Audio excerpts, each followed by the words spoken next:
안녕하세요. 세상에 소망의 소식을 전파하는 생명의 방송 철수목사TV의 김철수 목사입니다. 오늘은 2022년 10월 8일 토요일입니다.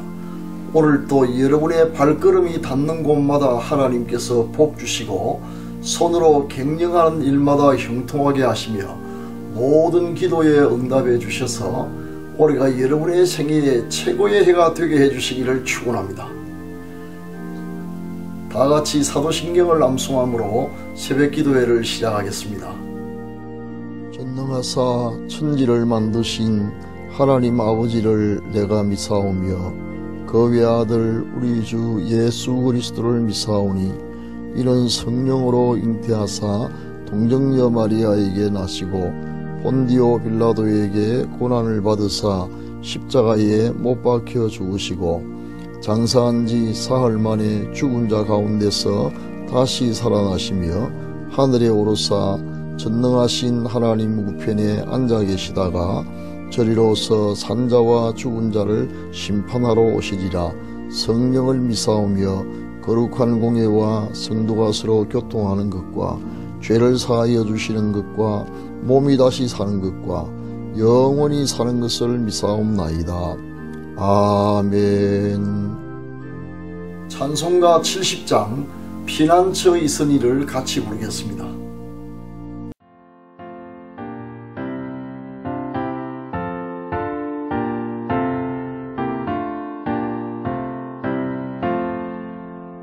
피난처 있으니 환난을 당한 자 이리 오라. 땅들이 변하고 물결이 일어나 산 위에 넘치게 동역자님 이방이 떠들고 나라들 모여서 진동하나 우리 주 목소리 한 번만 벌하면 천하의 모든 것 망하겠니.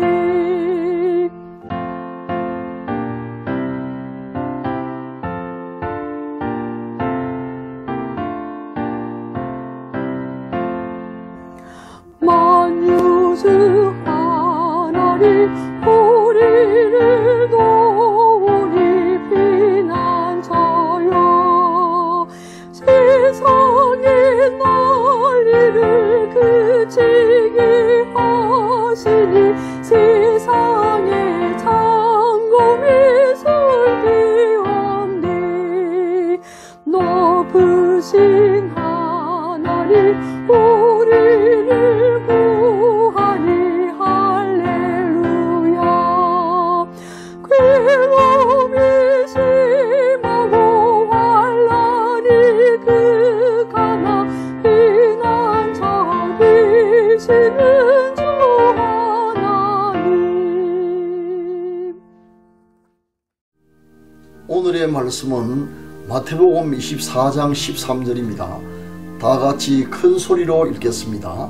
시작. 그러나 끝까지 견디는 자는 구원을 얻으리라. 아멘. 사랑하는 시청자 여러분, 오늘은 끝까지 견디는 자라는 제목으로 말씀을 전하겠습니다.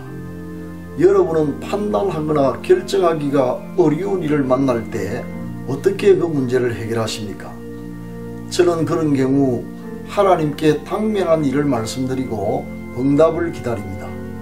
하나님은 여러가지 방법으로 우리의 기도에 응답해 주시지만 대개 우리의 마음속에 성령을 통하여 하나님의 말씀을 기억나게 하심으로 응답하실 때가 많습니다.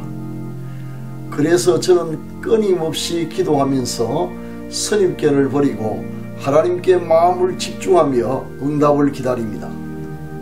어느 날 하나님께 기도하면서 응답을 기다리고 있었는데 갑자기 우리가 방금 읽은 마태복음 24장 13절 그러나 끝까지 견디는 자는 구원을 얻으리라는 말씀이 어둠 속을 비추는 등불처럼 마음속에 선명하게 떠올랐습니다.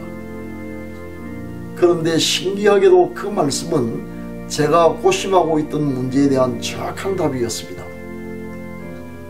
본문의 말씀은 1차적으로 주님의 재림이 임박할 때에 있게 될 무서운 대재앙과 온갖 혼란스러운 사건들과 대대적인 핍박을 마주하게 될 성도들에게 주시는 메시지입니다. 그러나 이 말씀은 동시에 오늘날 여러가지 환난과 시련에 직면하고 있는 우리에게 주시는 말씀이기도 합니다. 성경에는 끝까지 견딤으로 구원을 얻은, 즉 승리를 얻은 이야기가 많습니다. 그 중에서도 대표적인 사례가 욥의 경우입니다. 동방의 의인이요 갑부였던 욥은 어느 날 쫄지에 까닭 모를 재앙을 만납니다. 하루아침에 불의의 사고로 그가 가지고 있던 그 많은 재산을 몽땅 다 잃어버리고 길바닥에 나앉는 신세가 되고 말았습니다. 이 일로 인해 욥은 엄청난 충격을 받았을 것입니다. 그러나 재앙은 숨돌릴 틈도 주지 않고 꼬리에 꼬리를 물고 연속적으로 일어났습니다. 이번에는 갑자기 대풍이 불어와서 지붕이 무너지는 바람에 마다들의 집에서 잔치하던 10명의 자녀들이 한꺼번에 압사하고 말았습니다. 대개 이 정도 참극을 겪게 되면 보통 사람이라면 낙심하고 포기할 만도 한데 욥은 믿음으로 견뎌냈습니다. 그러나 더 결정적인 고난이 다시 그에게 찾아왔습니다. 병이 들어 생명이 위태롭게 된 것입니다. 온몸에 악창이 생겨서 직접 당해보지 않은 사람으로서는 결코 알 수 없는 심한 고통이 그를 괴롭히기 시작했습니다. 참을 수 없는 가려움 때문에 기아장으로 긁었던 피부엔 괴사가 발생했고 그 상처에서 구더기가 꿈틀거리며 기어나와서 구더기와 흙이 마치 어복처럼 욥의 몸을 덮었습니다. 골문 피부는 굳어졌다 터졌다 하기를 반복했습니다. 한편 흙간에 앉아 죄를 뒤집어 쓴 채 폐인이 되다시피 한 욥을 향해 그의 아내는 차라리 하나님을 원망하고 죽으라 는 악담을 퍼붓고 떠나가 버렸습니다. 이제 욥에게 남은 것이라고는 아무것도 없었습니다. 모든 것을 다 잃어버렸던 것입니다. 그리고 어떤 마취제로도 진정시킬 수 없는 무지막지한 통증이 밤낮을 가리지 않고 분초의 여유도 없이 계속되었으며 몸은 날로 쇠약해져서 피골이 상접했고 차라리 죽기를 바랐지만 죽음마저 그를 피해갔습니다. 그런가 하면 그는 이 세상 어느 친구 누구 한 사람에게조차도 이해나 위로를 받지 못하는 고독한 사람으로 전락하고 말았습니다. 이런 행편에서 욥이 할 수 있는 일이라고는 아무것도 없었으며 오직 한 가지 끝까지 견디는 일밖에 없었습니다. 그러나 아무리 끝날 것 같아 보이지 않는 심한 고난일지라도 반드시 하나님이 정해놓으신 끝날 날이 있습니다. 이는 비단 욥뿐만 아니라 예수 그리스도를 구주로 믿는 모든 사람에게도 해당합니다. 결국 끝까지 견뎠던 욥은 구원을 받았고 승리했으며 마침내 복된 사람의 표상이 되었습니다. 하나님은 욥이 고난 가운데서 잃어버렸던 모든 것에 대해 갑절의 보상을 하셨습니다. 이처럼 끝까지 견디는 것이 결코 쉬운 일은 아니나 그 견딤의 끝에는 반드시 하나님의 구원과 보상이 따라옵니다. 황영조 선수에 관한 이야기를 읽었던 적이 있습니다. 1992년 스페인 바르셀로나에서 제25회 올림픽이 개최되었습니다. 황영조 선수는 올림픽 마라톤 경기에서 우승을 차지하여 금메달을 받았습니다. 마라톤 경기는 다 아시다시피 인간의 체력의 한계에 도전하는 힘든 종목이 아니겠습니까? 황 선수가 겪었던 경험담 중에 이런 내용이 있습니다.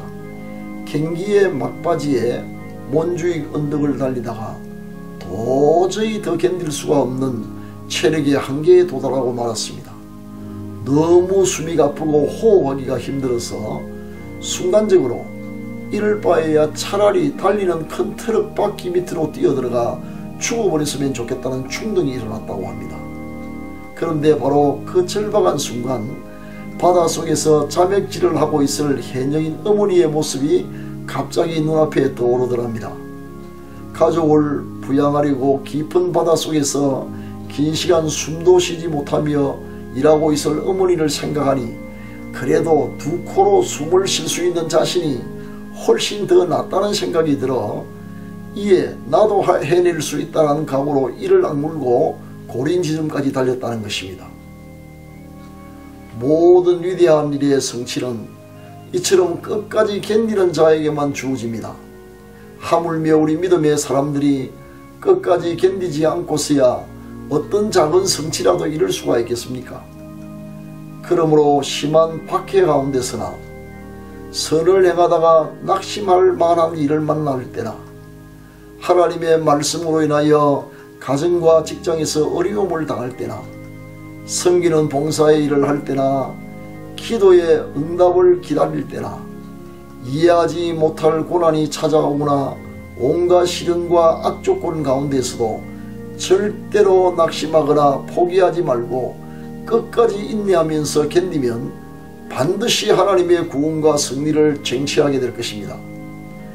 그러나 잊지 말아야 할 일은 우리의 인내에는 한계가 있으니 하나님께서 성령을 통하여 우리에게 끝까지 견뎌낼 힘을 주시도록 기도해야 합니다. 그리고 제 부족한 경험에 의하면 하는 일이 너무 피곤하고 힘들 때 그냥 일하는 것보다 찬송하면서 일을 하고 참으면 신비로운 하나님의 능력이 임하여 더 잘 감당할 수가 있는 것입니다. 사랑하는 시청자 여러분, 지금 어떤 말 못할 어려움을 당하고 있습니까? 그러나 절대로 낙심하거나 포기하지 마시고 오히려 기도하면서 찬송하면서 끝까지 견디시기를 바랍니다. 반드시 그 끝날이 있을 것이며 그날에 주님의 구원과 승리를 얻게 될 것입니다. 부디 그날까지 건강하시기를 기원하면서 오늘의 말씀은 여기에서 마치도록 하겠습니다. 감사합니다. 지금은 합심기도의 시간입니다. 병 낫기를 원하시는 분은 지금 환부의 믿음으로 손을 얹으시기 바랍니다. 주님께서 이 시간 여러분의 병을 고쳐주실 것입니다. 기도를 시작하겠습니다. 사랑하는 주님, 우리를 사랑하사 잊지 않으시려고 우리의 이름을 당신의 손바닥에 새겨놓으신 영원하신 하나님의 사랑을 한없이 감사드립니다. 우리가 세상에서 온갖 환난 시험 가운데서도 끝까지 견뎌서 승리할 수 있도록 성령으로 도와주옵소서. 지금 환부의 믿음으로 손을 얹어사오니 우리를 불쌍히 여기셔서 치료하는 광수를 비추어 주시고 능력 많으신 우리 주 예수 그리스도의 이름으로 완전히 낫게 하옵소서. 우리 자녀들의 가는 길을 인도하여 주시며 주 안에서 형통한 삶을 주시옵소서. 요양병원에 입원 중인 성도들과 노부모님들의 믿음과 건강을 지켜주옵소서. 대통령과 모든 공직자가 하나님을 경외하며 국민을 존중히 여기고 국정을 잘 운영할 수 있도록 지혜와 용기를 주시옵소서. 북한 동포들과 오지에서 사력을 다해 선교하시는 선교사님들을 지켜주시고 일용할 양식과 많은 구원의 열매를 허락하여 주옵소서.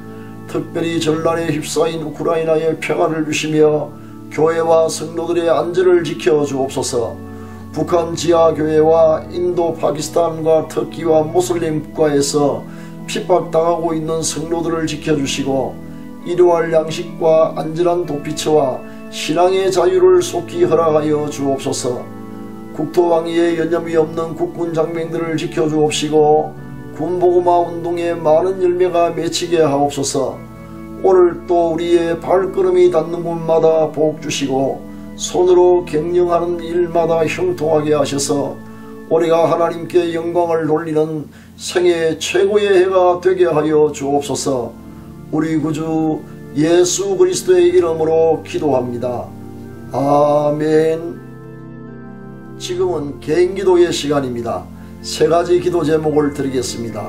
첫째, 항암 치료 중인 배진행 강도사님이 완치되어 이번 10월로에서 목사 안수를 받을 수 있도록 사모님과 자녀를 지켜주시도록 기도해 주십시오. 둘째, 요양병원에 입원 중인 가족들의 믿음과 건강을 지켜주시도록. 셋째, 전 세계에서 핍박받는 모든 성도들을 안전하게 지켜주시도록 기도해 주시기 바랍니다. 감사합니다.